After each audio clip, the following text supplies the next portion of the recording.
Good morning. I'll call the Kennewick County Board of Commissioners meeting to order. We'll stand for the pledge. I pledge allegiance to the flag of the United States of America and to the republic for which it stands, one nation under God, indivisible, with liberty and justice for all.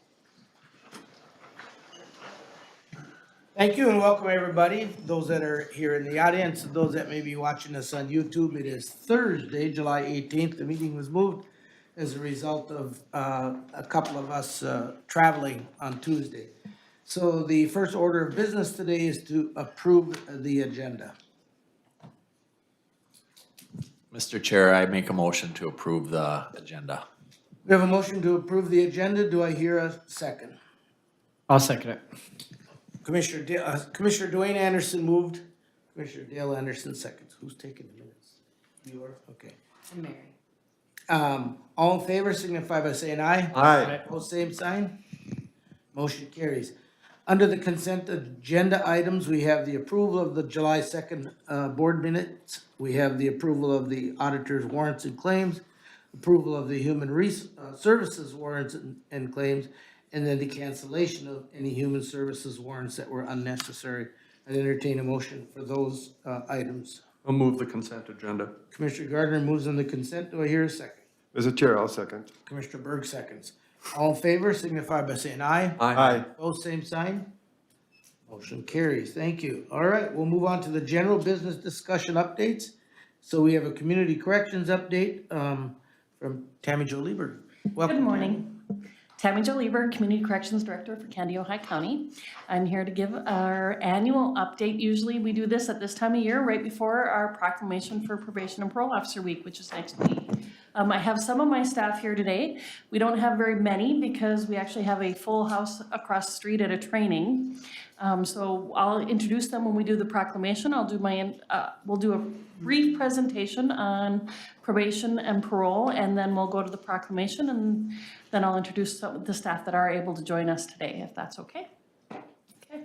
Usually what we do is just talk a little bit about what probation is and what we do, and just kind of a reminder of all the different things that go on in our office.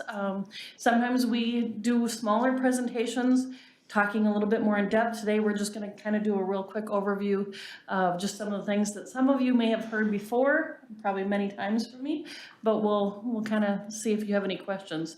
The first thing I always like to talk about is, because a lot of people don't understand how probation works in Minnesota, we have 3 delivery systems in the state of Minnesota, which are Community Corrections, Department of Corrections, and County Probation. Candiota is a Community Corrections Act county, which means that we supervise probation, all of probation in the county, which is juvenile, gross misdemeanors, felony, and supervised release. We supervise everything all the way from, petty misdemeanors or misdemeanor cases on juveniles, all the way up to murderers coming out of prison, unsupervised release. So it's a whole variety of different cases that are supervised in our office. In the state of Minnesota, there's 87,000 individuals under supervised probation in the community. That's a lot of different people, and that's probation cases, as this slide shows, and then 6,562 unsupervised release. When we talk about supervised release, that is parole, what most people consider parole, people that have been released from prison and then come back out after their prison sentences and still supervised. So when we talk about the different types of supervision that we supervise here in Candiota County, we have several different types, which is pretrial supervision. Those are cases that are innocent until proven guilty. Those are a little bit of a different type of supervision because they haven't been found guilty, but they might be out on bail, some type of supervision that the court has ordered until they go to trial or maybe plead guilty at the time of and then go to sentencing. During that time, we also do what's called a pre-sentence investigation. We do typically a full social history report looking at their criminal history, things that they have in their background, looking at chemical dependency, mental illness, family history, anything that may have led them to committing the crime that we need to look at, and then developing a plan on how to reduce recidivism or what might happen in the future. Then, while they're on probation, we look at evidence-based programs and things that we can do to reduce their recidivism going forward. Supervised release is what we talked about. When somebody goes to prison, they come back out, and it's similar. In our world, it's very similar because we supervise them very similar, in a similar manner. The difference is that instead of going in front of a judge, they go in front of a panel for supervised release cases, if there's a violation or different things. So Minnesota prison profile, just for people's curiosity's sake, is we are a determinate sentencing state, which means 2/3 if somebody is sentenced to prison, 2/3 of that sentence, that's why we don't call it parole, we call it supervised release. 2/3 of that sentence is served in prison, and 1/3 is sentenced on supervised release. 95% of the people in our state that go to prison come back out on supervised release. So when people say, get mad because somebody committed a crime and they say, just throw away the key, we need to remember that most of those people are coming back out, and we need to have efforts to make sure that they don't commit new crimes, new victims, and those types of things. So when we talk about community safety, it's really important that our probation officers are working with those individuals to work on rehabilitation so that they don't commit new crimes and have new victims. When we talk about who goes to prison, a lot of that is 78% of incarcerated people have committed violent crimes in their past. And some of them have quite a few violent crimes in their past, going from 10 to 4. So it takes a lot to get to prison. It's not typically a first-time offender that goes to prison. Most of the time, we have people on probation a couple times, or they've had failures on probation multiple times before they go to prison. We usually try pretty hard to keep people in the community and work with them before they end up going to that last resort of a prison sentence. So what is community supervision? That's the next step. So we are trying to reduce recidivism. We are addressing community safety through rehabilitation, respecting individual potential for change. That's really where we're at.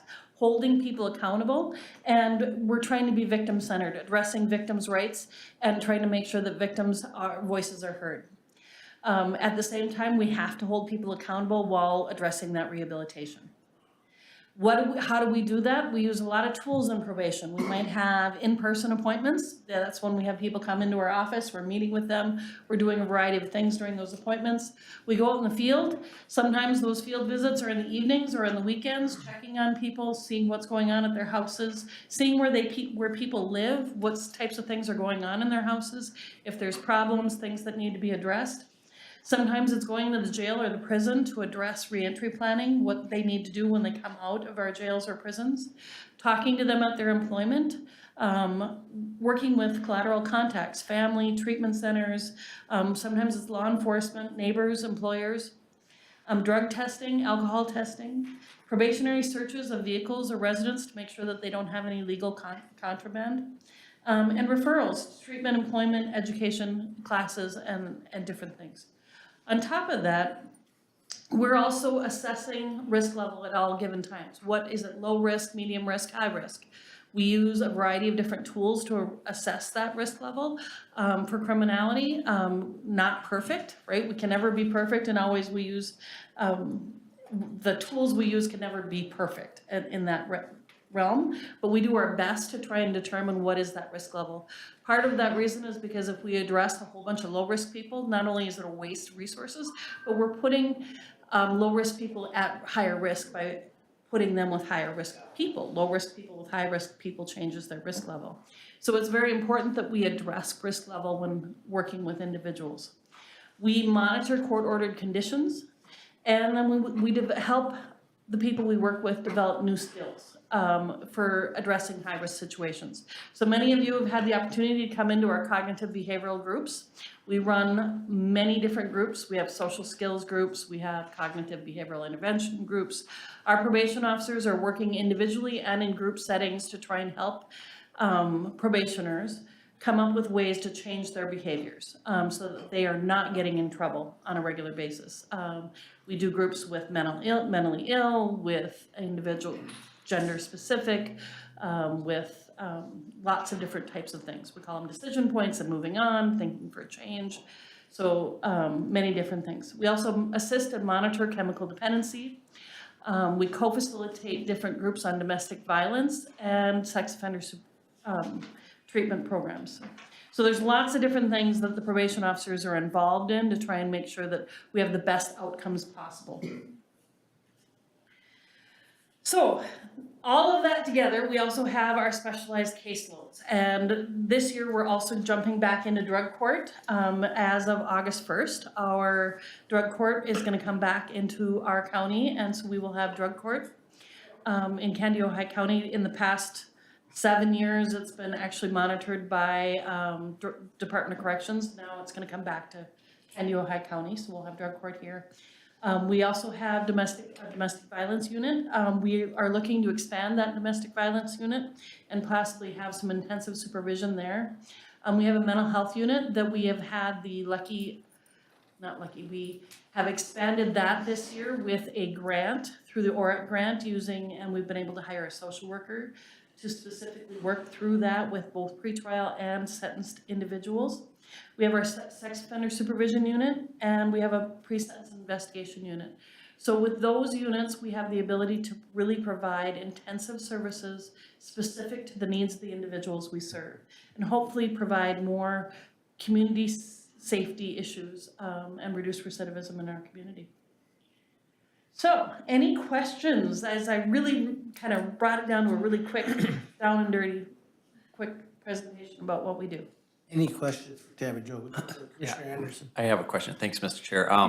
So my question would be, when these people are getting processed through the court system, do you guys have any input on, like, maybe an individual you think this person should be, have a longer sentence or a shorter sentence because of, the different situations, or does the court just not take your input, or do they accept your input? Or? Yes, so as part of that pre-sentence investigation that we complete a report to the court.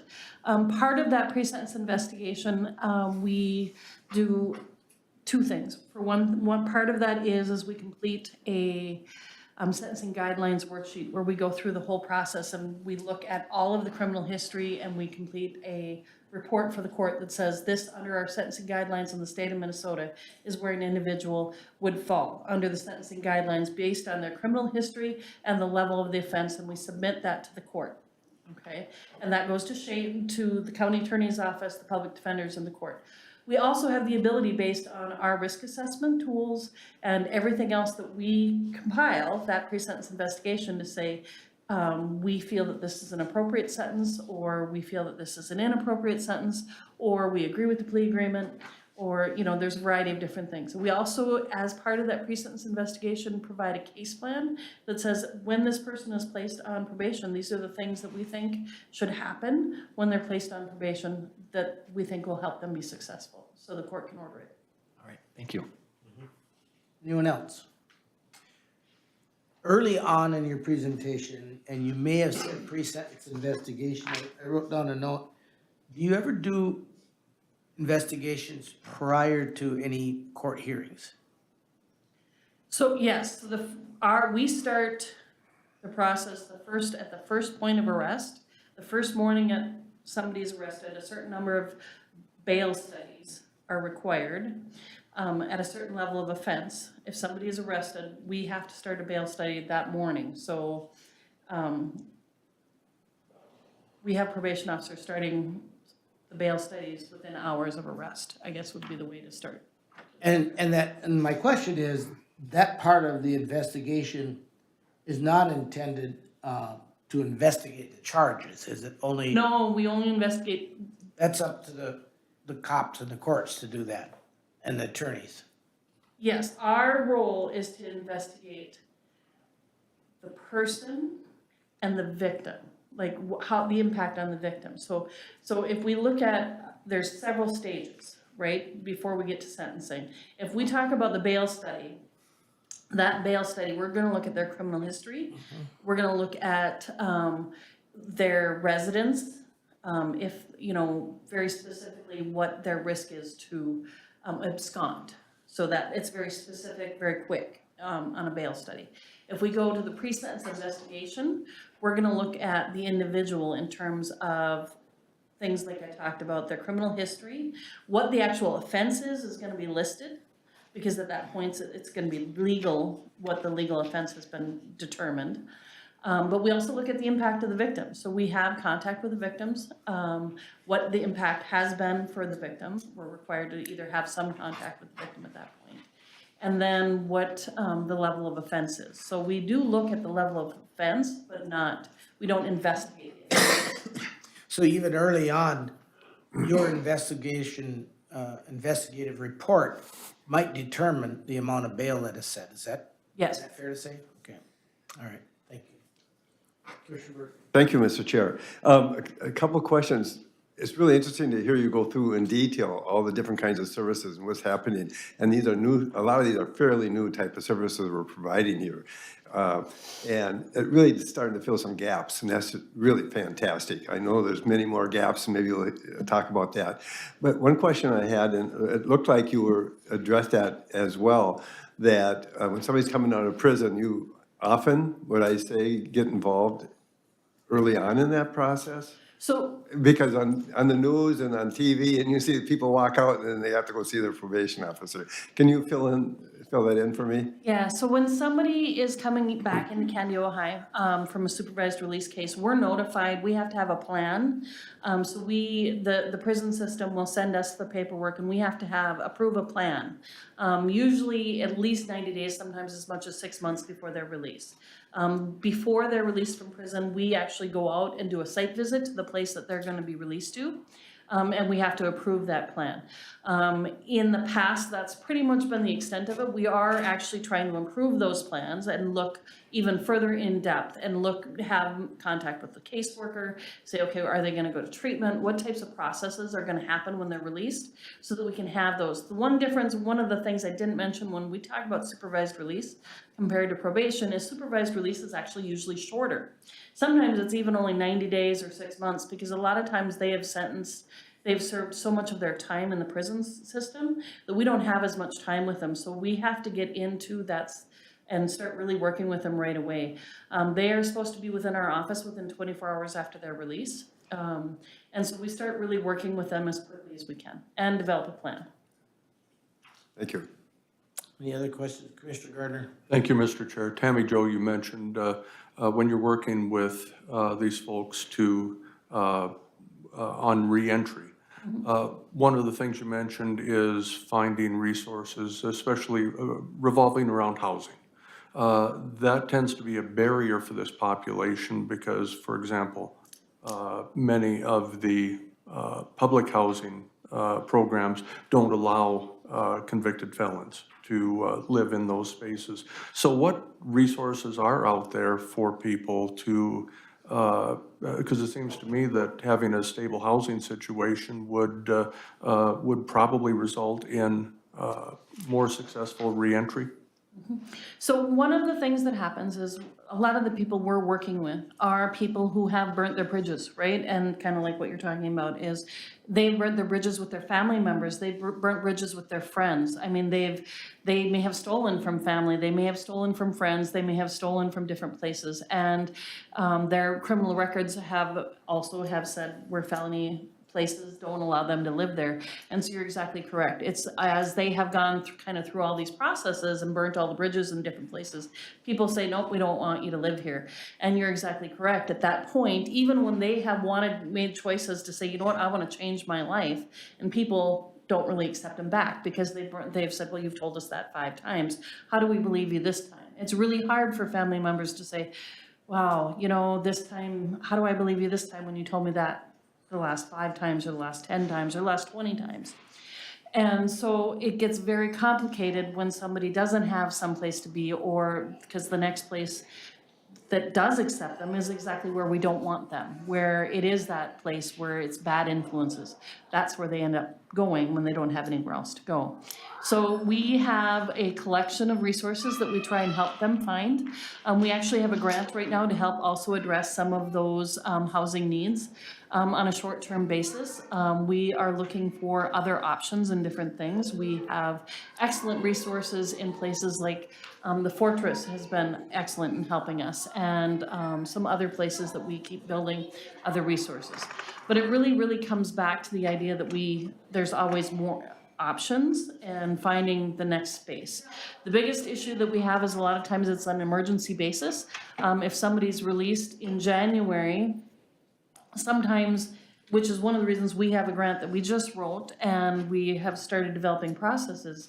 If you think about the fact that if somebody goes into prison tomorrow in July, they might go into prison or into jail in shorts and flip-flops, and if they're released in January without a coat, without boots, without a place to live, they're being released with that, right, in shorts and flip-flops, and they don't have those things, and if they don't have family members, we're setting them up to fail at that point. So what types of resources do we need to provide for them? And it's hard for people to think about, well, this is somebody who committed all these crimes. We don't want to give them anything either, but that's setting them up to fail.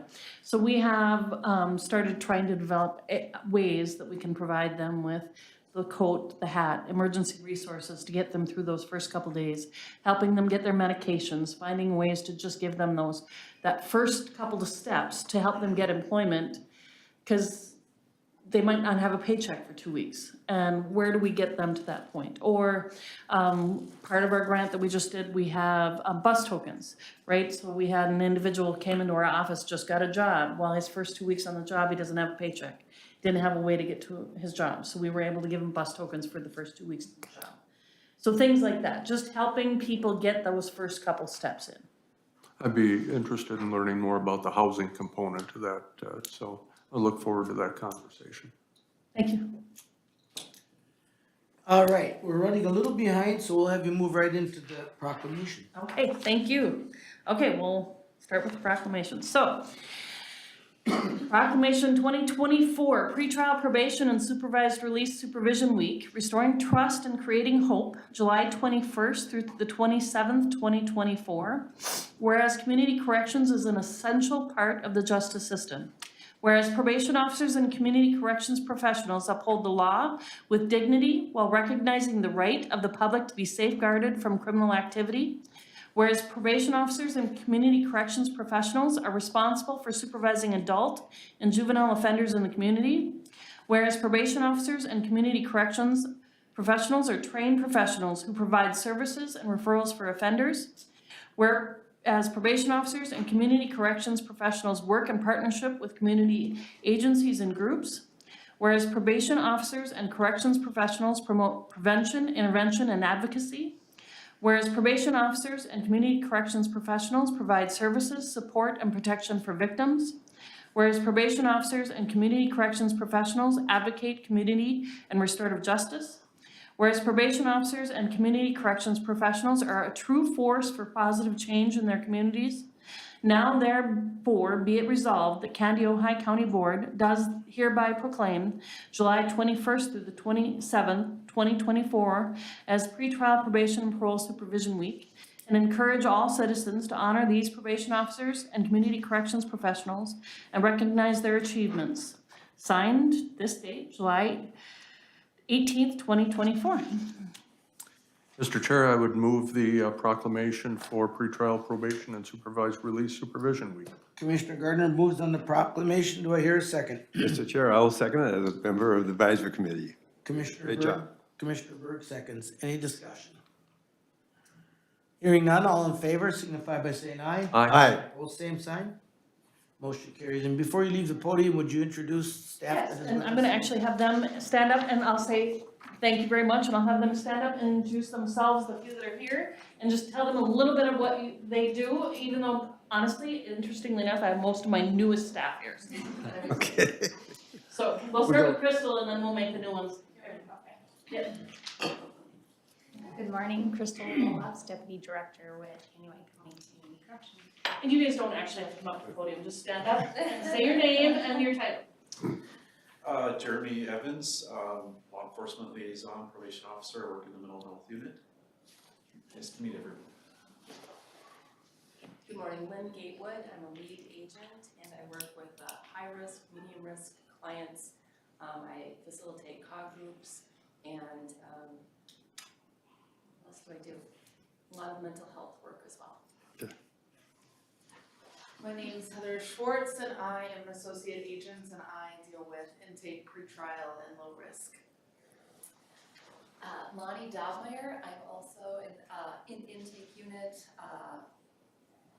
group, many things, many wonderful things. Well, welcome to the relative newbies, and, Some, yeah. yeah, and, thanks for being here today. Appreciate it. Thank you very much. Thank you all. Thank you. Thank you.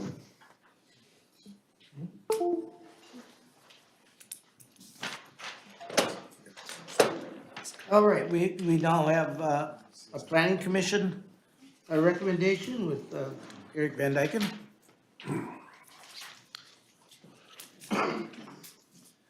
Morning, Mr. Chair, members of the board, Eric Van Dyken, County Zoning Administrator here before you with one request as a follow-up to the Planning Commission meeting of Monday, July 8th. This request involves a company located up on the northeast part of the county in Roseville Township, along Highway 23. Some of you may remember it as the old Mormons building. It was a feed distribution. Excuse me for a minute, Eric, as you present that, Kelsey's gonna turn on the camera, so if you have a map or anything, you Okay, I can present that. So you may recall that within the last couple of years, there was a company that moved into this building. They did a significant renovation of the building, and they began to already partly process poultry products. So what they do is they take poultry products from places like Jennie-O, and there's a chicken facility that I can't quite remember.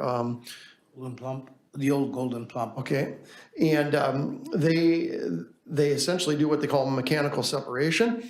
It may not exactly look like what you think. The product comes in a fairly processed form already. They process it further, and it goes to two things. It goes to feed mink, which is part of the Lang family business, and even probably more prominently, it goes to pet food suppliers.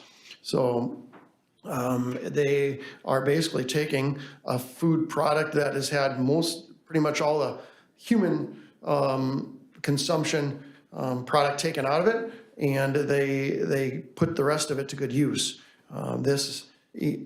Currently what they're experiencing is they have a bit of a supply chain issue, needing to keep enough product around to process and enough finished product so that they can assure that their stream of product is very consistent and available to all those that they supply. So in order to accentuate that, what they're proposing is a large cold storage building that would house all of their finished product, as well as some product from pet food suppliers that are moving things around.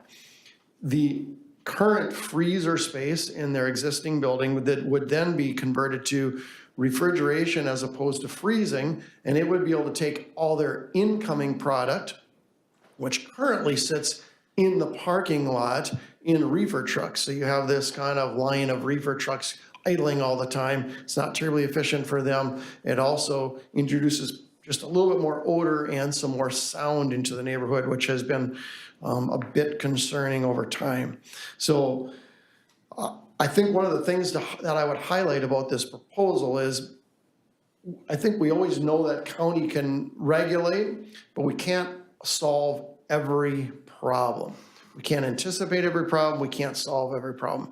And I say that because I've seen occur here something that I think is commendable, both for the neighbors and for the landowner. And what that has consisted of is where the county has gaps in what we can solve, these parties have spoken to each other and they've sought to work together. The neighbors have respectfully approached the landowner. The landowner has responded in a respectful way to try to solve concerns. And so I think that's a great thing to highlight, because the county, we do serve a purpose and we want to serve that purpose well. But we aren't the answer to everything in life, right? And we know that, I think, philosophically. And what that means is behind the scenes, we need people that are willing to work with each other. And I think there's been a good example of that here. If you notice on this proposal, the blue is the existing, orange is proposed new, some wash bay and shop, shop storage here. The new building and this area here I want to highlight in particular because this is where the cooling equipment is. Some of the concern on the site has been noise traveling to property owners that live in this direction. And it's been determined that actually it's the condenser and compressor units over here that have maybe made the most noise. One of the real benefits of the proposal that all parties seem to agree is a benefit is that this rather large building now will serve as a shield or a barrier for that noise to be traveling this direction. And that takes some of the activity also out of the front and moves it around to the backyard here where you're gonna have the loading and unloading occurring here for frozen product. Idling trucks that might have a frozen product ready to go out in the morning would now be placed in the back. And this noise coming from compressors and condensers would be blocked by this significant building or shielded greatly, I would say. So that's maybe a little more detail than we typically give, but I think it's a nice example of people looking for solutions together. Previously, this landowner had, of their own volition, built a berm here to try to contain some of that sound. Also, by his own admission, it maybe wasn't quite tall enough to actually achieve what they had hoped really well. This would be much more significant. So with that overview and a little bit of detail, the Planning Commission was able to sort through and have a good discussion. They do recommend approval with conditions. Some of those conditions are as were originally contained in their original CUP, and then a couple more added conditions 1 through 6 with those conditions and the findings as you see. Staff recommends approval as per the Planning Commission recommendation. So you heard the recommendation from staff regarding the conditional use permit. How do you wish to proceed? Mr. Chair, I'll move approval of the CUP with findings and conditions. Commissioner Gardner moves on the CUP application. Do I hear a second? I'll second it. Commissioner Dale Anderson seconds. Yeah, I sit on the commission and I agree with everything Eric is saying regarding pretty much a win-win situation out there. I mean, there's always a little bit of people saying, I wish that wasn't in my backyard, but that's a significant building. I think it's 17-foot high sidewalls, and then with the pitch and the width of it, gets it up to, I calculated 24 feet high or something. So there probably won't be a lot of noise that comes from those compressors and idling trucks now that, what's currently getting over there. So Commissioner Anderson. Yeah, so thanks, Mr. Chair. So I just have one question. I'm not real familiar with the area on the north. Is that railroad bed or what is that on? That would be the state trail. State trail, okay. All right, thank you. And as it was noted in the conditions, there is no offal and no product coming in from rendering plants. It's all fresh product, left over from recent human processes. So any other questions or comments? If not, Just a comment. Reading the information in the packet, I came prepared with a question, well, I understand there's some of the neighbors were there and we had some concerns and how did that work out? And I don't think I need to answer that question. I'm really glad to hear that kind of relationship and those things happening. Thanks for the update though. Appreciate it. all right. All in favor of the motion signify by saying aye. Aye. Aye. Opposed, same sign. Motion carries. Thank you. All right, Andrew Thorson to ask for final payment on a 16-bed hospital roof repair. Morning, Mr. Chairman, members of the board, Andrew Thorson, Facilities Maintenance Director for Candioi County. I am here to seek authorization to make final payment to West Central Roofing for $22,510.08. That's 22510.08 for completion of the re-roof project for the 16-bed hospital. So you heard the request from staff to make the final payment on the re-roof project. I I'd entertain a motion to that. Mr. Chair, I'll make a motion to, authorize the final payment on the 16-bed hospital. Commissioner Dwayne Anderson moves to authorize final payment. Do I hear a second? I'll second it. Commissioner Dale Anderson, second. Any comments or questions? Commissioner Gardner. Thank you, Mr. Chair. Andy, can you just give us a brief review of why the repairs were necessary? I assume this was storm damage Yeah, it was hail damage. from a couple years ago. Yeah, yeah, so it was nip and tuck to get it done in time. So they did start right away in the spring, so we were able to get the retainage for the insurance payment. Outstanding. Thank you. So that, thanks for asking that question, Commissioner Gardner, because it seems like there was some other damage that might have been taking place prior to the hail. Was that mitigated too in this? Yes, so, yeah, we had to completely re-sheathe the roof. I'm gonna say there was water damage, plus it was, I'm gonna say poor construction. So we did re-sheet the whole roof. That's why it's a little on the more expensive side. But we were able to work with architect and a structural engineer to be able to just add sheathing over the top of the existing sheathing. Otherwise, it would have been a lot more to, remove the sheathing and put new sheathing on. And the cost to do this was all covered either by insurance or by the state? Yes. Correct. Yes. All right. Very good. Any other questions or comments? All right, all in favor of the motion signify by saying aye. Aye. Opposed, same sign. Motion carries. Thank you, gentlemen. Next up on the agenda is a letter of intent to transfer ownership of the 1208 Olena Avenue Southeast, Wilmer, Minnesota, property, otherwise known as the 16-bed. Good morning, Kelsey Baker, Candioi County Administrator. As the board chair said, we are looking to transfer over the ownership to the state of Minnesota for the 16-bed facility. Just a little background that I talked about at the last board meeting. This was constructed in 2008. The county board at the time signed the agreement in 2007 with the state of Minnesota to start this process. The county took out a loan with West Fargo for $3.7 million. That loan was paid off in 2018. Since 2018, we have been doing operational costs. Nowhere within this lease agreement with the state and the county that says the county wants to continue owning this property or the state would then transfer and take on this ownership.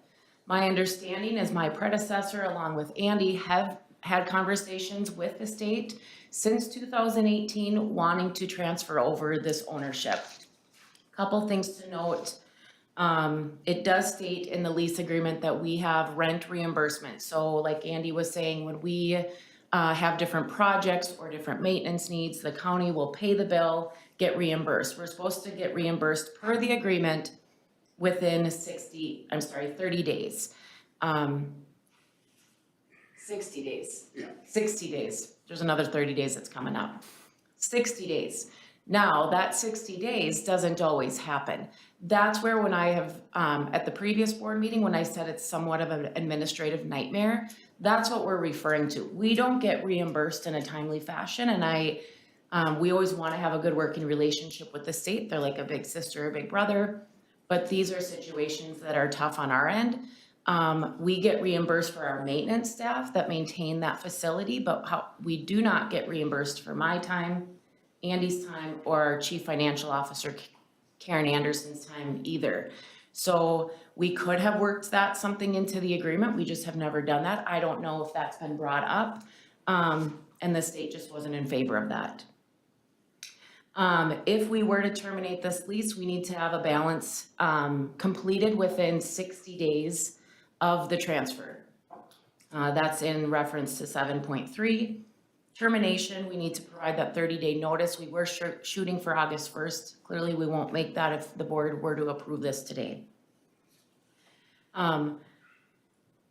So here's where we're at today. So I'm asking for the board to approve to transfer the ownership of the 16-bed facility back over to the state. The reason why we have to do a $0 transfer is because we can't have a sale price on it. We can't sell it to the state for $1. If we were to do that, we would have to do legislative action.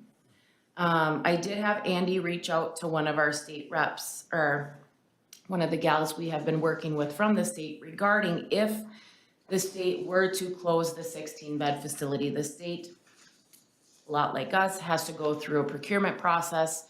What they have to do is under statute 16B.282, they would go through an appraisal process, then they have to offer it to another state agency, and that's across the board. Doesn't matter if it's in DHS, DOT, they have to offer it to a state agency. If a state agency doesn't pick up on that offer, then they go to the city or the county. Now, I can't imagine maybe a Hennepin County or Anoka would maybe want to own a facility here. So I would imagine that Candioi County would have dibs at that then. If Candioi County were to not want to purchase that, like say for $1, then they would go to a public sale. So there would be 3 steps if the state were to close their doors and walk away from this facility if we were to transfer the ownership. I think at the last board meeting, there are also questions on if they were to close, how do we make sure that we have a behavioral health facility within the area? And that, to me, I think is really important. I don't foresee them closing their doors because of the high need that we have here. But I think we would also make our voices heard that we need to continue a facility like this within our county. I don't think we would be scared to make sure our voices are heard. I would recommend the transfer of ownership, but I would be open to questions and comments. Commissioner Anderson? Yeah, I just have one question. Once it's transferred, maybe it's probably not our concern anymore, but how do they maintain it after that? Do they hire their own people, or are they gonna contract with the county? Yep, that's a good question. So they have other state facilities here that they have maintenance staff for those facilities. They will just have the maintenance staff from the other state facility maintain this one now. Thank you, Mr. Chair. Just a couple of questions, and we kind of talked about those before as well, but other than transferring it back to them, and it's my understanding, I haven't seen a copy of the lease or the current lease neither. So I have several questions. First off, the current lease and the revised lease from 2018, how long the lease is at, and what does that actually say in that? Was there any administrative cost put into that when that was negotiated? And, okay, so is there options to open that lease? Because I'm just kind of thinking from a business point of view, 18 years ago, the county board took out a loan and to make this work. And it's my understanding, but I have not seen that lease, but to go ahead, and the loan was close to $4 million then. That's a very expensive facility that we took responsibility for. And I'm concerned that we just walk away from that if the intent wasn't that would remain as a county building.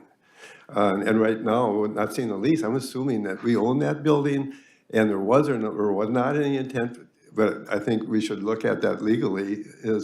Is this supposed to be transferred or not? Was that part of the agreement of the lease that at a certain time we would give that back to them?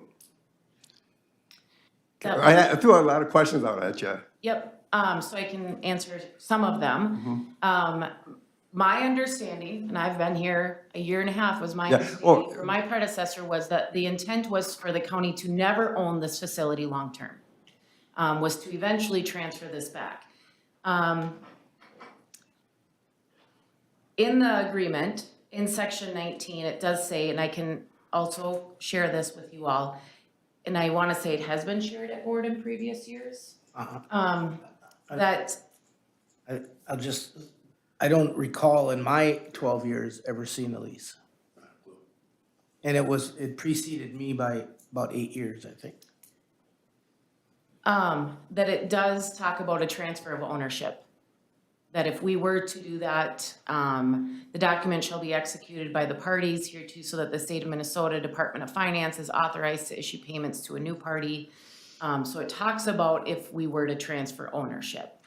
That would be it. Excuse me, may I? Go ahead. Yeah, so they're saying that is an option that we would have, but it doesn't say that the intent of the payments that were made back to the county were to be part of that process, that they would actually own it. I mean, I guess from a legal point of view, where does that contract stand? And is, Mr. Baker, has he had a chance to go over that? And maybe he could explain it to us as well. Well, it's just open, I mean, the document says it's our property, and it, as Administrator Burke mentioned, we do have the option to sell it. It doesn't say anything about what future plans were gonna be. So we have an option to sell, which we wouldn't do to another party, let's put it that way, other than the state. But it was an important service. We want to keep that service. Does it, just maybe a couple of, so how long does this current lease, can we go in and renegotiate? My question, can we go in and renegotiate it as reference to our concern that they take over the maintenance of it at this point? And pay us administrative costs. We could propose that to them if the board doesn't want to do this transfer. We could propose to add language in there and amend the agreement. Okay. Mr. Chair. So over the years, though, we've been made whole on the whole building project and, for what we've put into it and stuff. Yes, So we're not out anything if we do a $0 transfer. Correct. It's just kind of saving a lot of headache for staff is how I understand it, correct? yes. Can I just follow up on that if I will? Yes, and that I understand, I hear what we're saying, we'd be made whole. But I'm not sure that from a taxpayer's point of view, or that's good business practices that, oh, we got our money back out of it, now we'll just give it away type of thing, if that wasn't the intent of it. And if the county took that responsibility and wanted to do that and took out a loan to make this happen for the state, to make this work, and they helped pay rent or a lease for so many times, and that was met.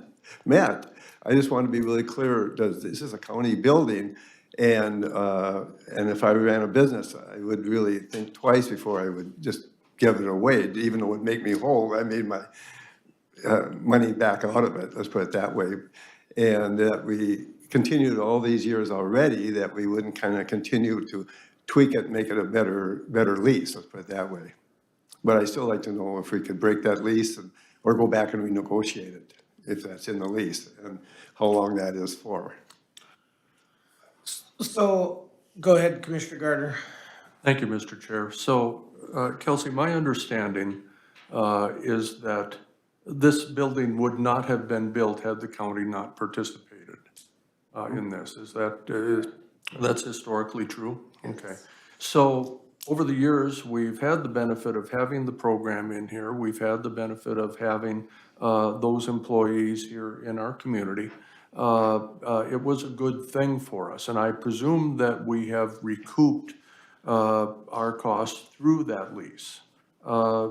Second, the danger that if we go back and try to negotiate something further in a lease, potentially then the state of Minnesota can say, you know what, we're not interested in that, and we're going to remove our programming from your community, which is something that we wouldn't want. I mean, I'm not saying it would happen, but it's something that, might potentially be there. If the chances are better that they're going to keep the programming here in our county, then this transfer would be a good thing. I think, to your point of, we want to have those services here, we also need to make sure that those services are available to our local folks and those folks in our particular catchment area. So that's, I think, a separate concern, but I don't really have any concerns about the transfer.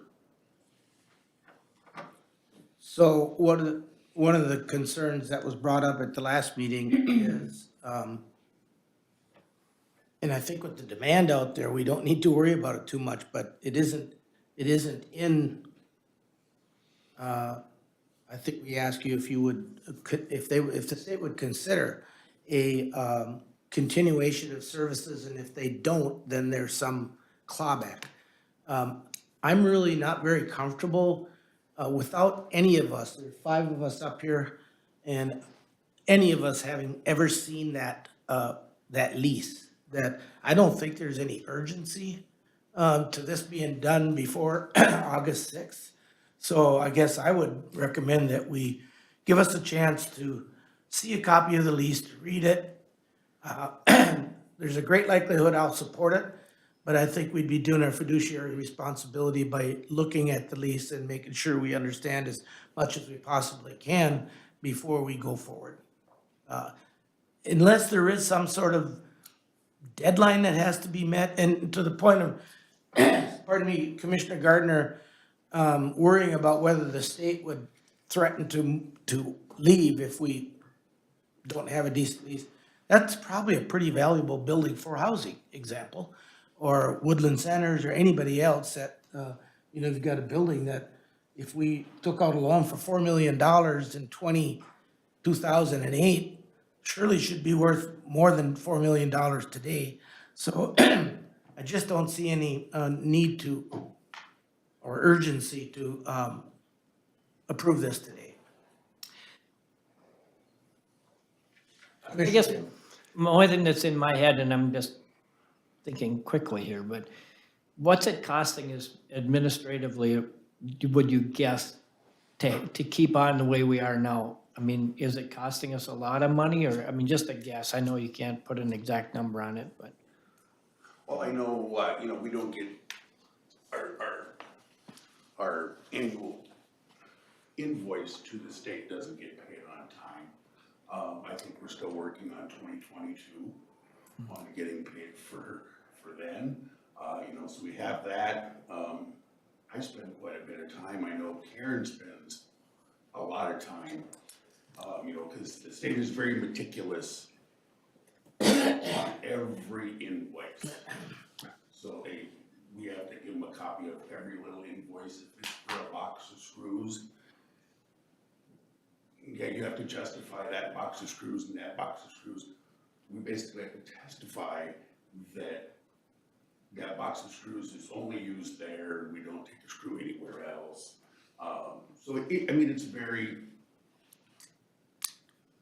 It's very complicated building, just for money-wise, dealing with the operational costs. And, when I talked to the gal down at the state yesterday, she said basically, if we ever pulled up stakes, that would be almost no chance of that ever happening. But if it did, she didn't see that any other entity in the state, would want that facility outside of Human Services, because it's a hospital. And it would be very hard to change its occupancy to something else. That it would come back to the county, then we would be able to sell it. If we had no use for it, we could sell it at market value. So we would actually make money on it if the state did close it. We don't want to see that, but.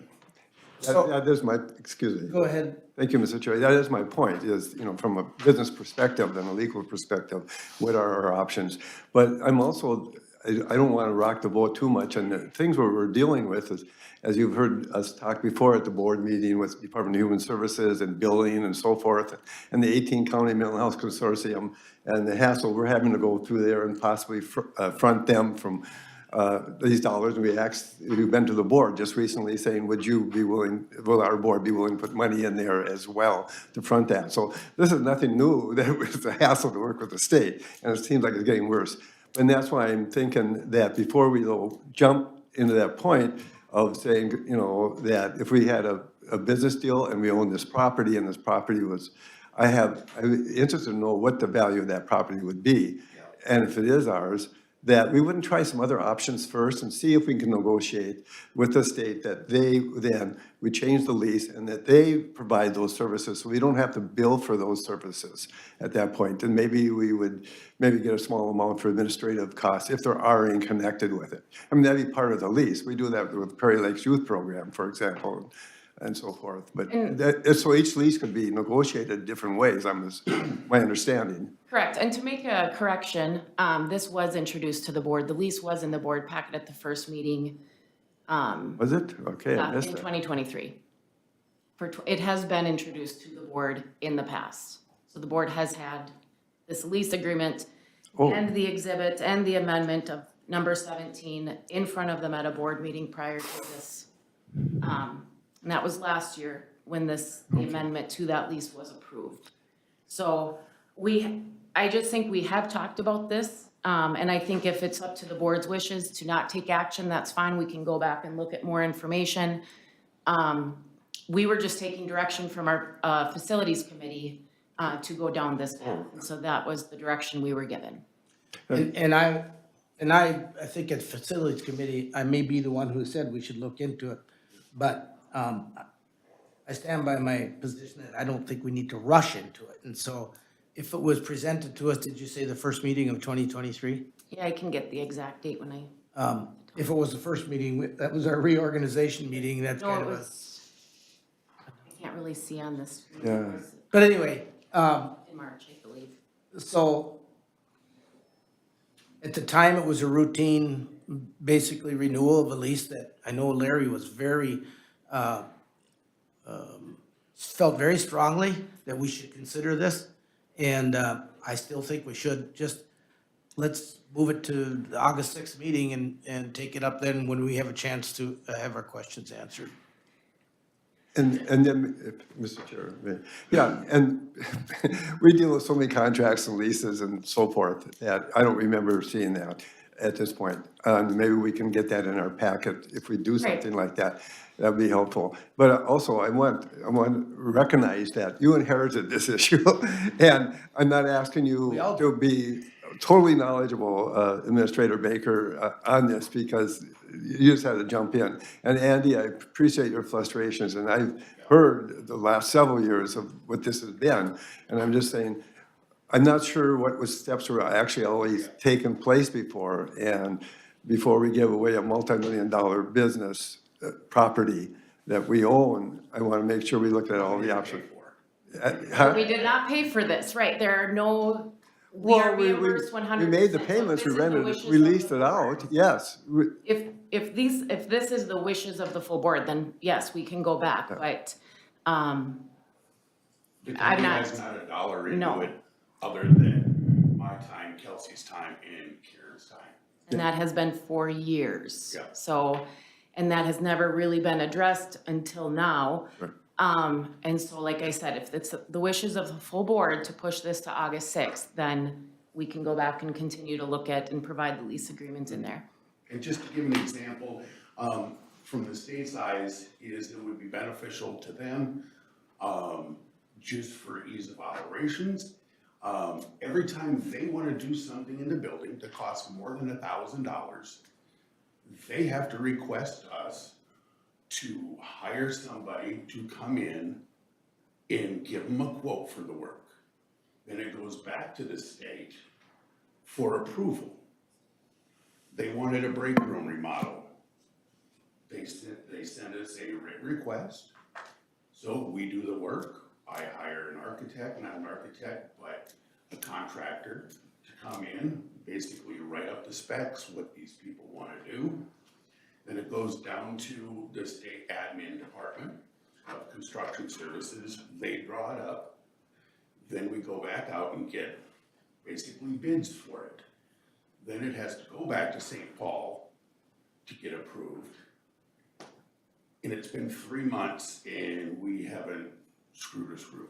For them, it would be, they could have paid for this out of regular standing operating funds for the building and just did it, but our lease has to be amended for this too, so it's a paperwork nightmare, and with the state, everything is slow. So it'd be quicker with just them. Yeah, and I understand the frustration. Go ahead. Well, also though, I think this is part of the lease, you know, that if we did negotiate the lease, and maybe we couldn't and wouldn't get any place, then we have to decide. But Prairie Lakes Youth Program, if they wanted to remodel the inside, it's my understanding they could do that, and that's their responsibility because the lease is written up that way, am I correct? You know, so we could do some of those things to make this more workable, so we don't have all these nickel and dime things we have to account for and bill for at a big expense. So that's a headache. But just because some things are headaches or at least put forward, I'm really uncomfortable just saying, okay, here's a multi-million-dollar business because we couldn't get a good lease available. And I just want to explore more down and look at that lease again too. But that's my feeling. From a taxpayer's point of view, I think they would be thinking the same thing. Maybe I'm wrong, but that's my take on it. So, Commissioner Anderson. you know, What's the perception that's gonna be taken if we don't move on it today and leave it till then? Is there any perception from the state that's gonna be a negative in? Not that I know of. I mean, I'm sure they would be getting frustrated on the whole process too. You know, they have to go through way more hoops than we do. I mean, this has went up through the chain. This has taken 3 weeks just to get the letter of intent. I know, was it 3 or 4? 3 weeks just to get the letter of intent. And so, you know, we will maybe get it August 6th. They might have to go back and say, this is what happened at the county board meeting. I don't know. I don't know if there would be more hoops to go through after this, or they would just leave it as is. Commissioner Berg. My question still is, can we open that lease and renegotiate that lease at this point? Or how long is that lease for? It's a 5 years, so if we just did it last year, it's. We just did it last year and it's for 4 more years then, okay. And they wouldn't transfer it last year, because we had asked. And I came on board in February 2023, and we asked, and I know my conversations with my predecessor, I think it was almost asked every year. And, you know, with staff turnover and they have maybe changed things with their state facilities here, it just seemed to complete the puzzle. For whatever reason, I mean, both Andy and I were, after that facilities committee, we kind of talked about it for a while, figured out some stuff with Karen, and then I sent the email and it was a go. So we were both surprised that all of a sudden, all the puzzle pieces were laid down. And so I think that would be the only thing that if we were to go back and say, oh no, just kidding. I don't want them to say, okay, well then we'll just wait another 5 years. But That could be the option. I don't know, but I don't foresee that, but. In all fairness, that's not what we're saying. Oh, no, just kidding. What we're saying here today is, you know, let's take a little bit of a pause here and give us an opportunity to look at that lease and revisit it on the August 6th meeting. Do you need a motion on that? Because I can make a motion. Okay. Did it say this was an action item? Yes, it did say it. Action being taken. So just, So the reason I would make a motion is because I would carry this forward time certain to the August 6th meeting. With the board being able to get a copy of the lease again, resend the lease agreement to us so that we can study it and be prepared for the August 6th meeting. That's my motion.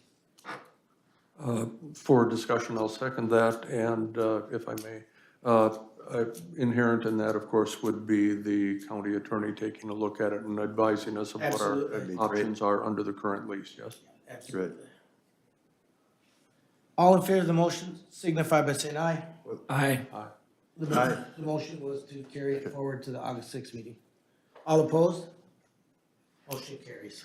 Thank you. Next up, does anybody need a break? No, let's keep going. Next up, Tri-Minnesota contract for board ratification. Mark? Morning, Mr. Chair, and members of the board. So I'm here today, I'm asking for Can you board. introduce Oh, yourself? I'm sorry, yes, Mark Thompson, County Auditor Treasurer. I'm here today asking for board ratification of the contract between MCCC and Tryman for the IFS support. IFS stands for Integrated Financial System. It's our financial accounting package that we use in the auditor treasurer's office, and also Family Services uses it. The contracts between MCCC and Tryman, MCCC has a IFS user group, and we are part of that user group. So that's why what we have is a board ratification statement that needs to be approved. We currently use IFS. We have ever since I can remember. It is a 3-year agreement, January 1 through 25 through December 31, 27. Any questions you may have on this? So that is the big thick, with all the numbers on it, and one number means revenue, one number means expense, and one number means one department. Yes.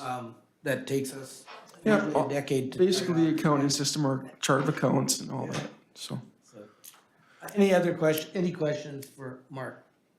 And we're looking to ratify the contract. Yes. Basically renew the contract.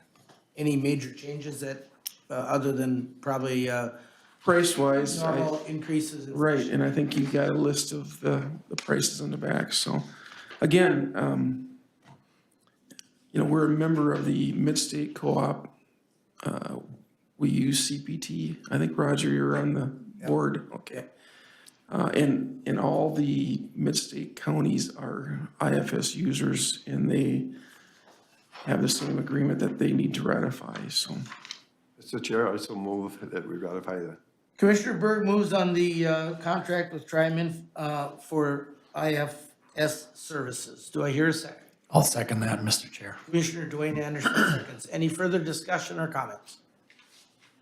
Hearing none, all in favor signify by saying aye. Aye. Opposed, same sign. Motion carries. Thanks. Can I get a signature quickly? Sure. We're gonna take a 5-minute break. You'll get it to me.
Oh, they had turned it off in between.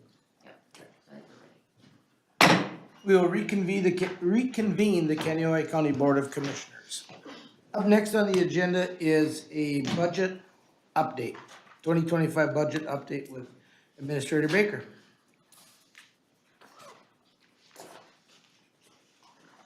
Morning, Kelsey Baker, Kaneohe County Administrator. This is going to be, I hope, a brief overview. This is a preview. In taking direction with the board, it's been requested to kind of be more involved in the budget process. And so, we start the budget process in May. I meet with all of the department heads, for about an hour, 2 hours, give or take. And then I receive the budgets, and so really what's in your board packet is the first draft. So hold on, let me open that up here.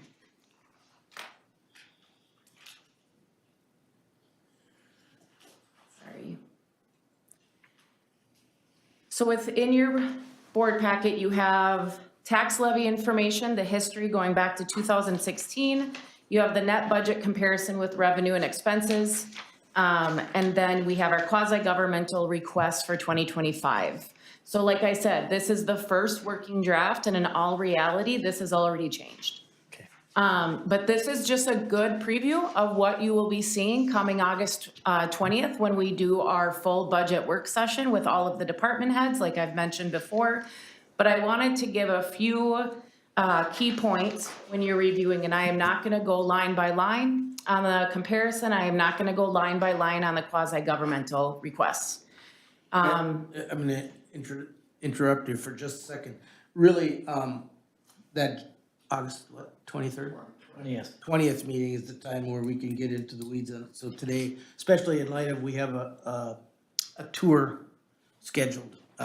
So today, the overview is a good thing. Right. Sorry for the interruption.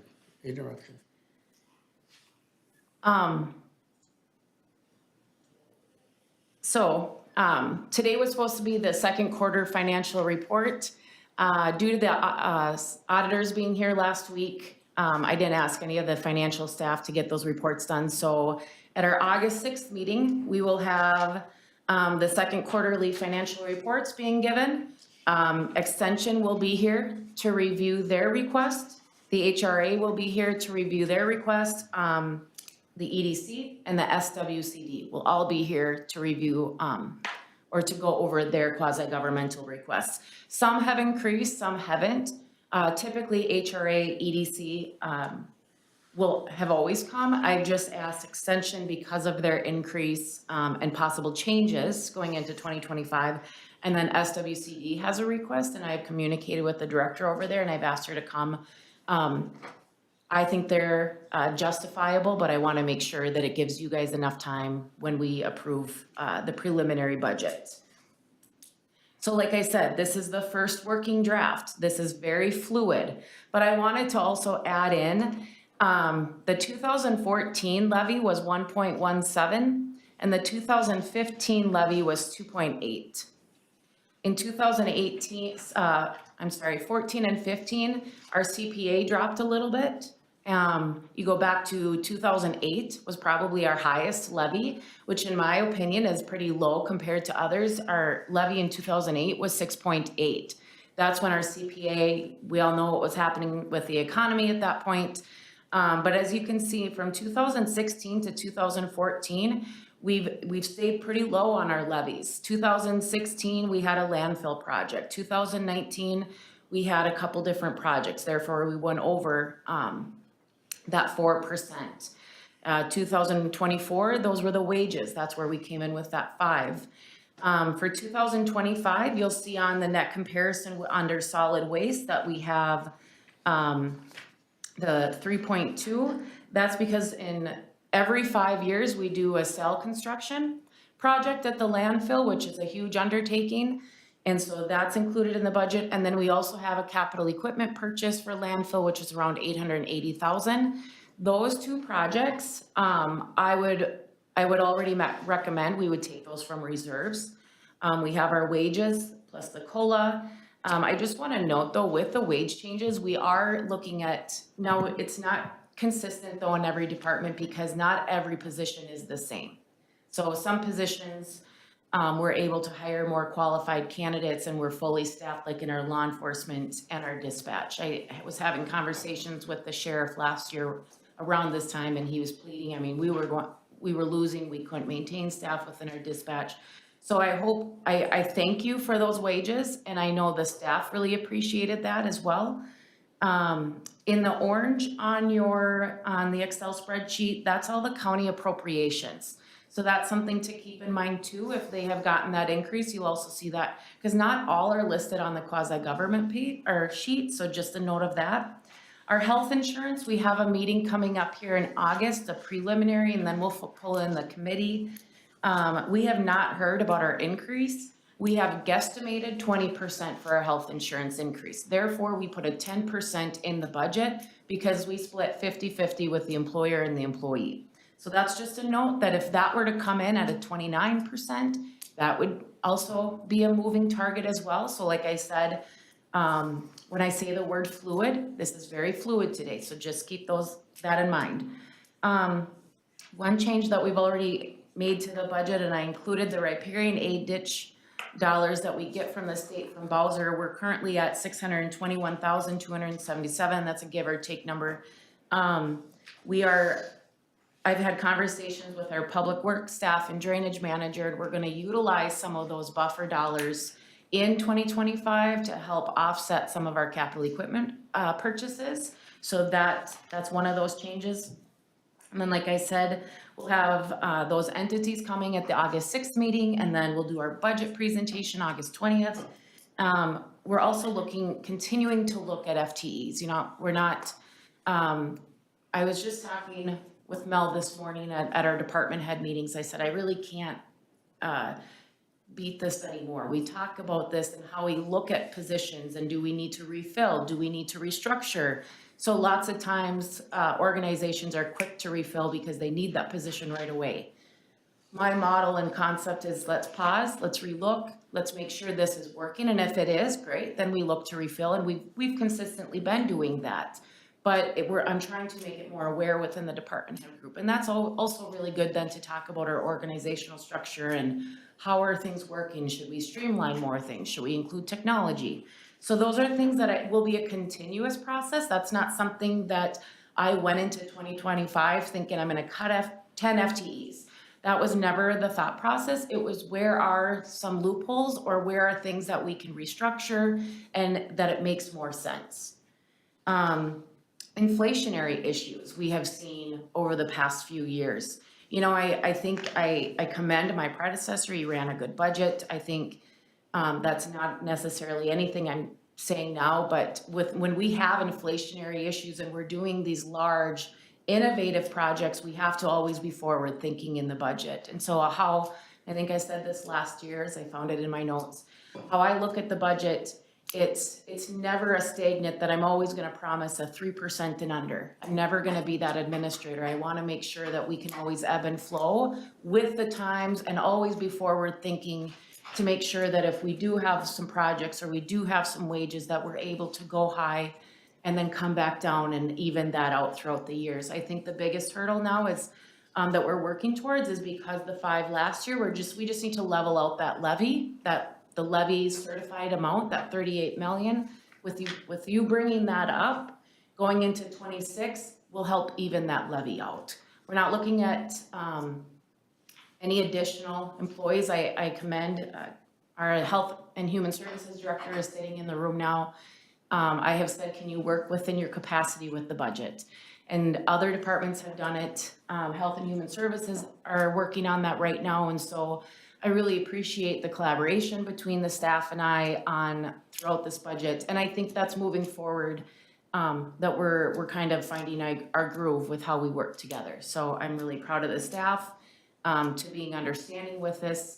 If you have any questions from now until August 20th regarding these numbers, like, hey, Kelsey, this doesn't make sense to me. Can you provide more information? Please let me know, because we're going into this August 20th meeting with kind of this thought process that I have invited each department head to present, even if they don't have a increase on their budget, even if it's a non-election year.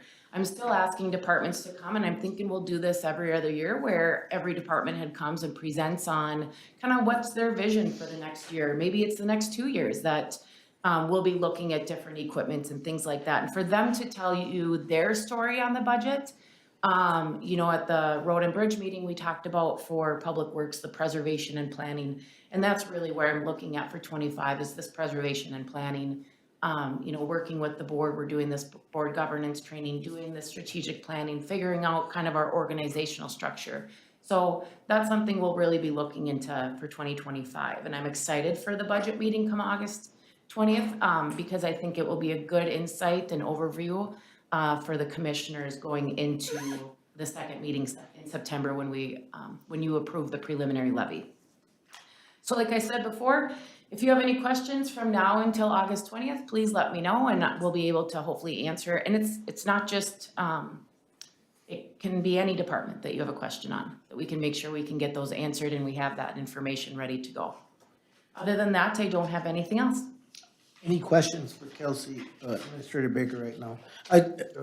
Go ahead. Oh, just to clarify too, and what you're saying, and I'm hearing you correctly, I believe, but you had the work plan with the budget process, and you wrote it in there that between now and the next meeting, as you said, if we want to go over the budget with you, we should make an appointment and come in.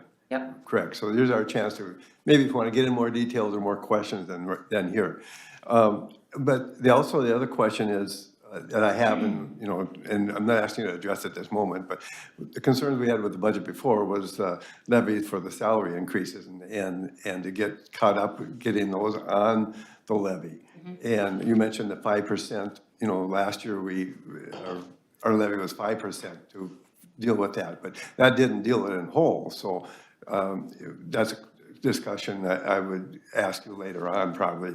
How much do we need to do and put in there for that? Yeah, I know where we're coming in at levy right now. Okay. I'm not gonna publicly say. No, I'm not, that's right. Because we're still working on it. And like I said, these, from now until August 20th, I'll be having extra meetings with departments, and I had already started some of those, so I think we'll be actually printing our second budget next week. And I already know that we've lowered the levy a little bit from my first draft, and so at the August 20th meeting, that is when I'll say kind of where we're at with the levy, and that's when I'll be looking for your feedback, yay or nay, shaking your head. So when we get to the September meeting, we're ready to go. Okay. Is there any information now that you would like to have brought to that August 6th, whenever the date, 20th meeting? One of the things that, you know, comes to mind for me is the total budget, 2023, 2024, proposed 2025, the total levy 23, that's pretty standard stuff, you do that. And then I think it's also, you brought up full-time equivalents and opportunities there. You know, what is full staffing and what have we been averaging over the last couple of years to see where that's at? And then finally, two other things.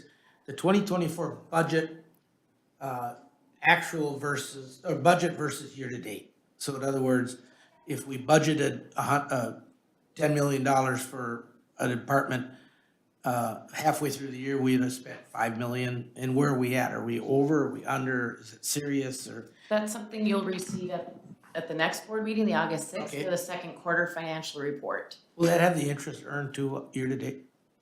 Actually, Michelle just sent out the budget. That would be in, and I believe you all get included on those monthly budget report emails. I just went out the Who's other day. sending it out? Michelle Hanson sends those out, and that would be included in there. Dude, I don't remember again. If you don't, we can start including you, but I Yeah. thought you were. Okay. All right. Very good. So that, Quarterly we got, but not monthly. I'm not sure we need the monthly, but. yeah, quarterly would be great. So, but maybe second quarter isn't done yet, but we're in the middle of August. Second quarter just finished, like I said, with the auditors here, they were already swamped with that, so they'll be able to provide all that information at the August 6th meeting when they do their reports. Or if we could get it in a packet earlier, that'd be even better, so if we have questions, we could prepare ourselves for it at the August, or at the budget meeting. All right, anything else for Administrator Baker before we go to reports? All right, as she makes her way back to the dais, we will then move on to board administrative reports. So, Mr. Gardner. Thank you, Mr. Chair. Just two items very briefly, because I know we're short of time. Mr. Patrick O'Rourke has been tapped to become the new executive director for Candioi County Economic Development. The negotiating committee has concluded an agreement that will be presented at our Joint Powers Board meeting a week from today.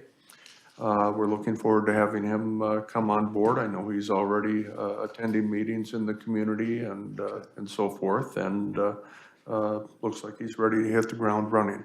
I did want to make note of a recent passing of one of the, I think, quiet leaders in our community. Mary Beth Nelson was the executive director of Habitat for Humanity.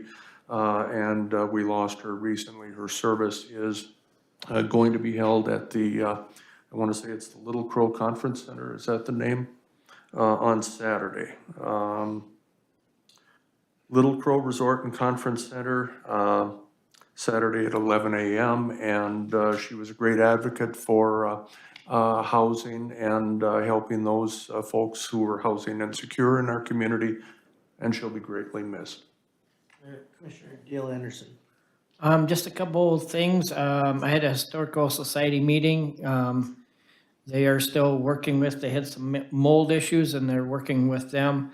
A few different new board members on that. Still looking for 2 board members yet for that Historical Society. So if anybody is interested in that, there's still openings for that. I'm sorry to say I got sick on the 12th, so I didn't make it to the CCT meeting.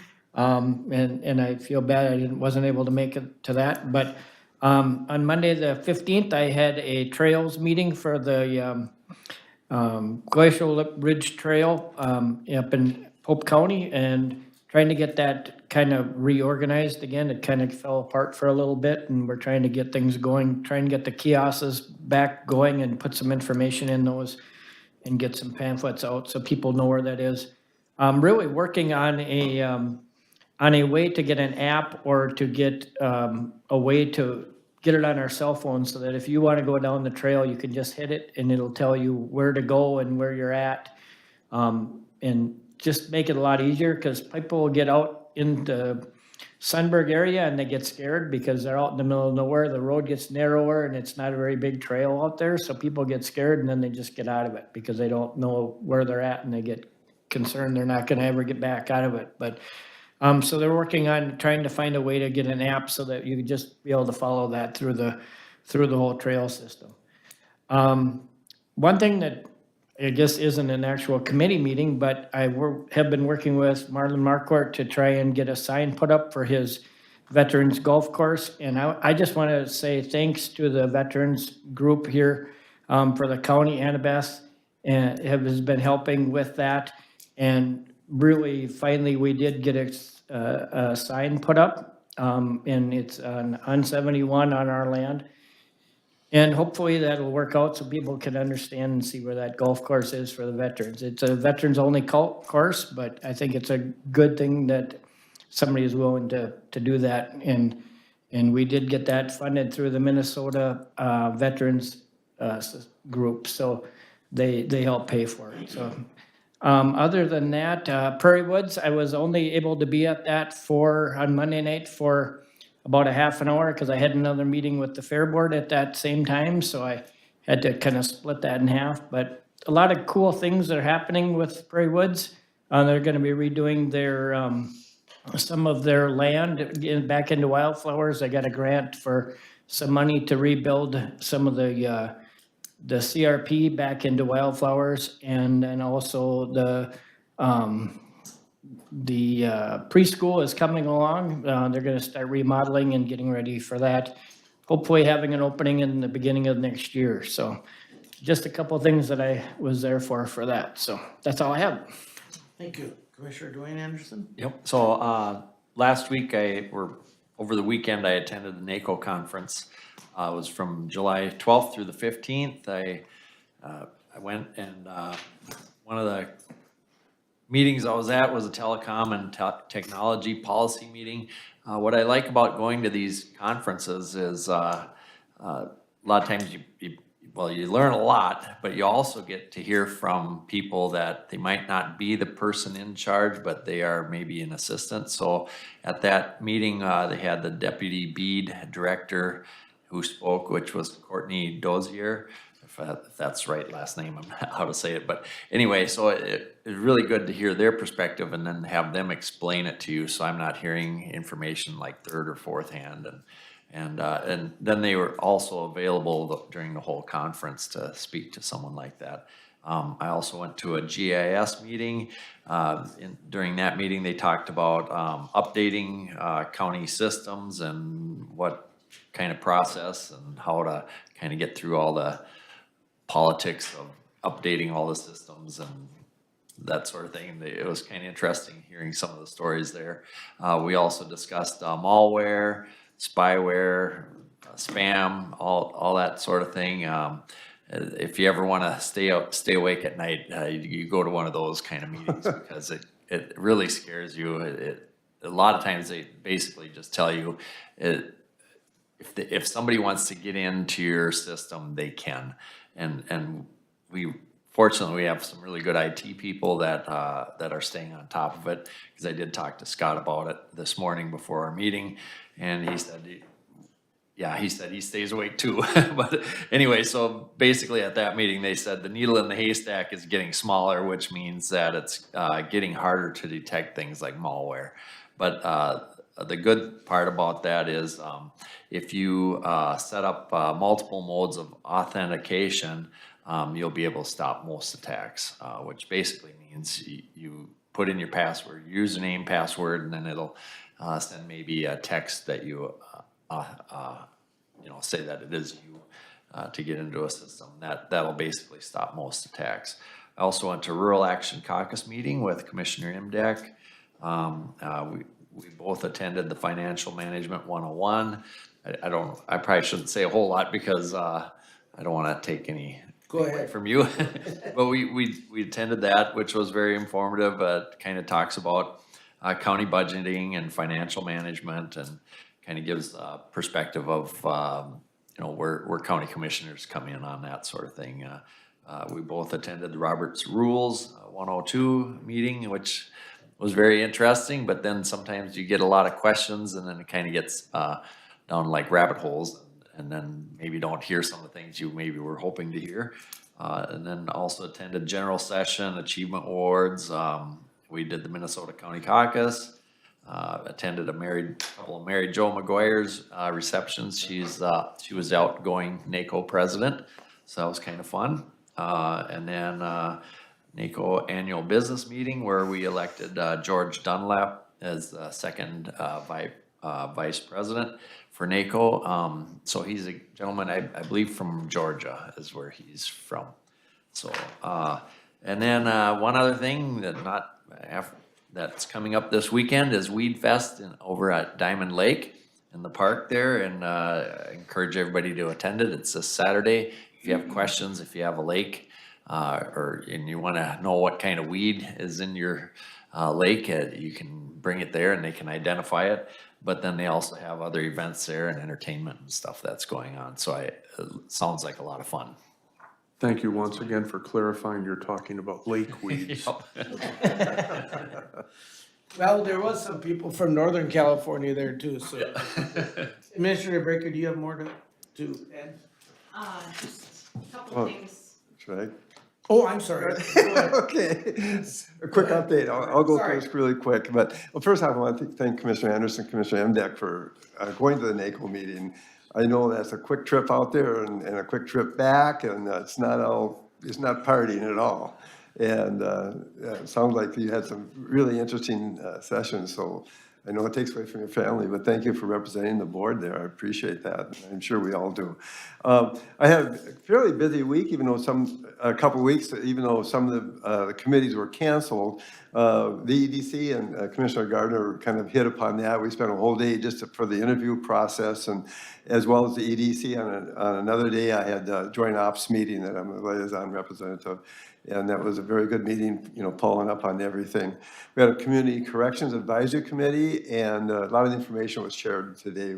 Was shared there as well, but they're doing some really good stuff there, and I'm excited about our community corrections, where they're going and providing the services that they do provide. We had a road and bridge, and we all were part of that, so I won't comment, but it was a very good road and bridge this time, and thank you for a nice setup there, and the questions, and I learn something every time I go to one of those, so it was a very good meeting. We had, it was canceled, and 18 County Mental Health Consortium, we're still waiting back for the bylaws and the joint powers agreement that we submitted, and we should have that back, and the Administrator Baker, as I think you're aware, and you're in the loop on this too, that we have our county attorney, the other Mr. Baker, to look that over too. But it's being processed, and we're hoping that's going to go through okay.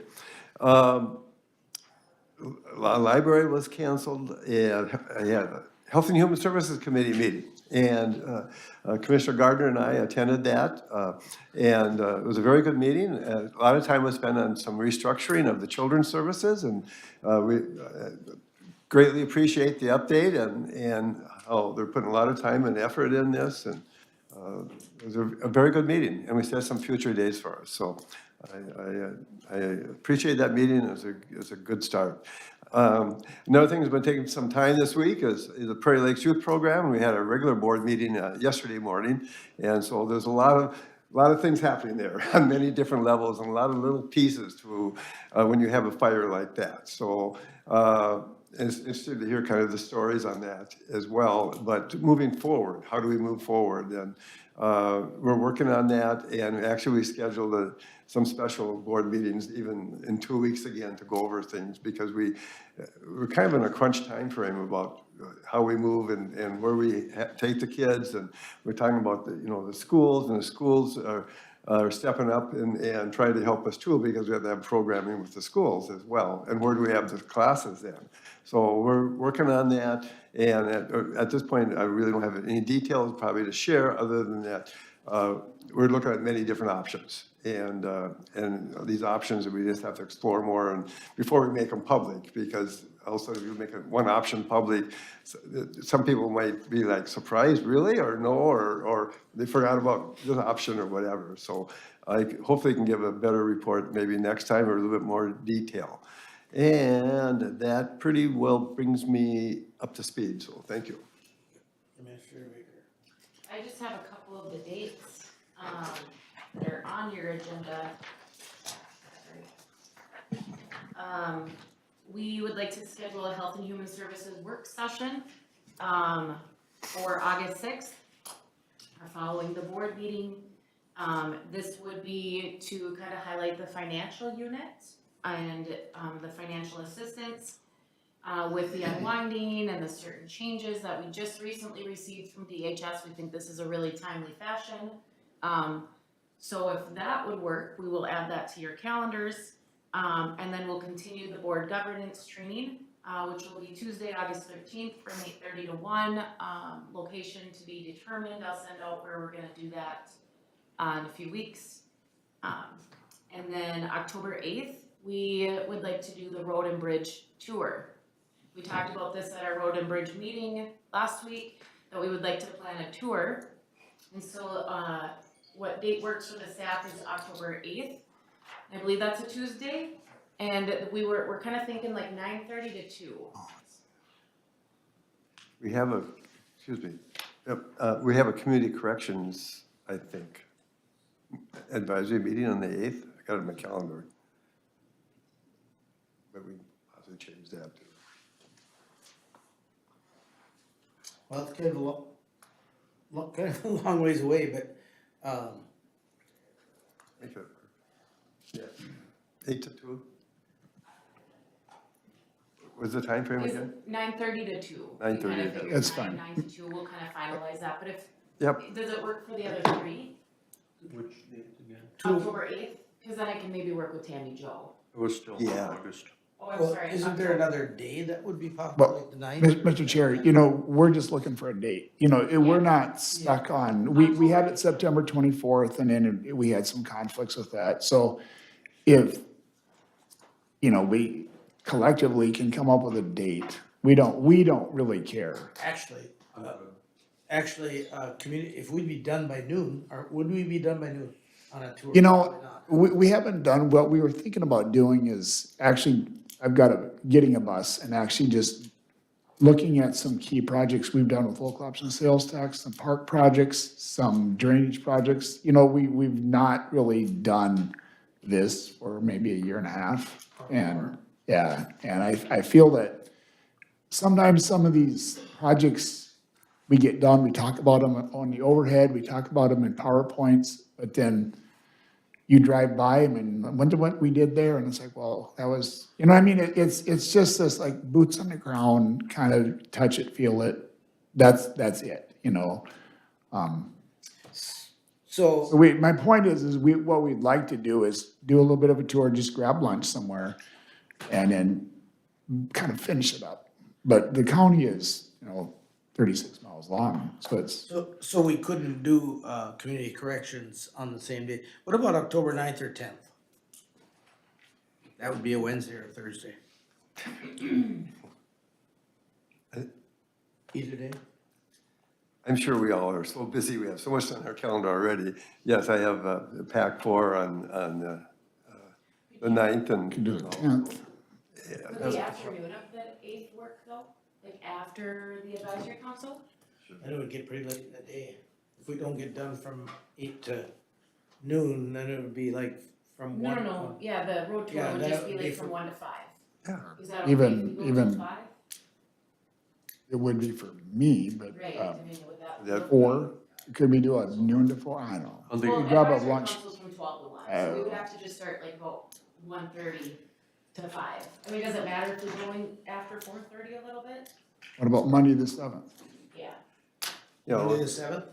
And I think the advisory council too, that, maybe we can make some, like you said, once. The 7th is broadband. I got tourism on the Monday. That's all right. The afternoon of the 8th is great with me. We could leave early. This is the whole board, I think. On the 8th. Priority. So what time would we start in the morning? If we started at 8? Historically, we've started at 9. Yeah. I mean, and so what we were trying to decide is give you a little bit of time in the morning, all of us, office work and on both ends, but we could start at 8, we could be done at noon. And maybe there's a little bit of like, we have our ideas what maybe we should look at, like 119, for instance. It's a brand new road, wheelage tax. We could look at the stuff in Park 2. We could go up north and look at some drainage stuff, is what we were at. If we run over, I'd prefer the afternoon. Get into our supper hour, but it doesn't bother me. You shoot for the afternoon. Yeah, and I think, And I'll talk with Tammy Jo. yeah, I think we could leave 15 minutes early so we could actually be there and take off. It's on the 8th. Is that? Okay, let's do it. Yeah, we could, yeah. Mel, you'll send out a calendar invite? So we would pick you up here at 12:45, 1 o'clock, and you're gonna have a donut to go and. They give us the donut here. I think they often have pizza or salad there, so we'll be set to go. All right. Anything else? All right. May I just add one thing I forgot on my update? Thank you, Mr. Chair. Just for everybody's information, I am on the comprehensive plan group for the city of Wilmer. And it's gonna be pretty hard because they have a lot of meetings coming up, and I'm not sure, I guess, we have other things scheduled. But I just wanted to share with you that I'm on there, but I made it clear, with that group that I'm not representing the board necessarily. And even though I happen to be a county commissioner, but, I'm in that district and I live in that district my entire life, so I think that's probably why I'm there. But I do get asked questions about the county, but just to let you know, I'm on that, but I'm being careful that I'm not representing and speaking on your behalf. And likewise, I had been on that prior group as well, and that is, my capacity is simply as a citizen in that regard. but with some background in some of the things that they're talking about.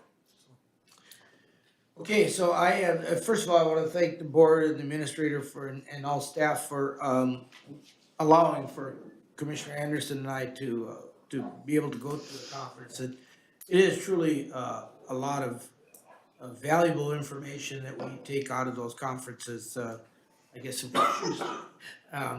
But, and I know that Dwayne and I, were at two of them together, so I'm not even gonna cover those two.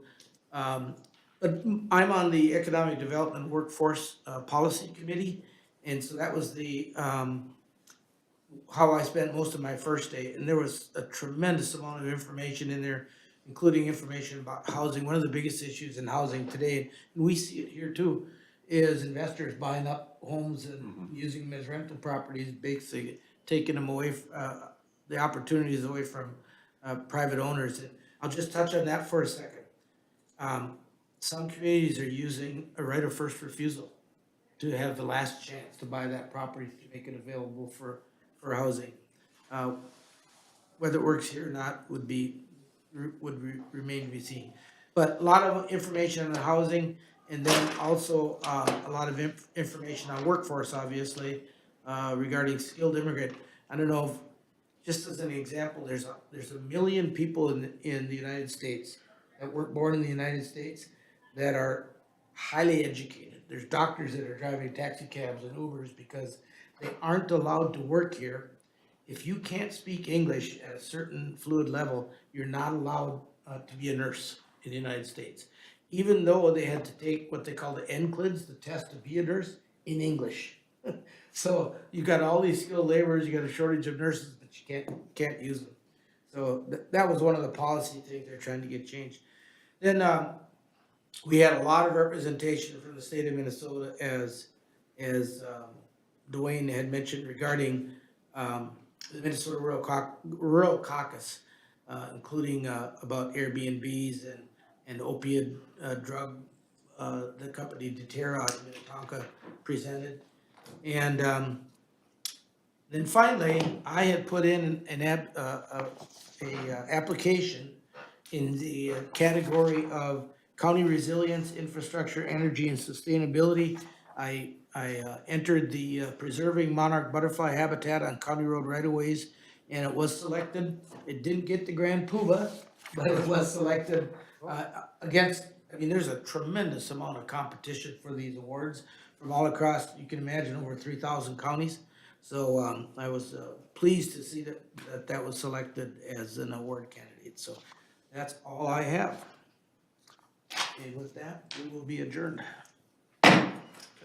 No, I take that back. We are not adjourned, we are in recess. And we will move from here to the tour of the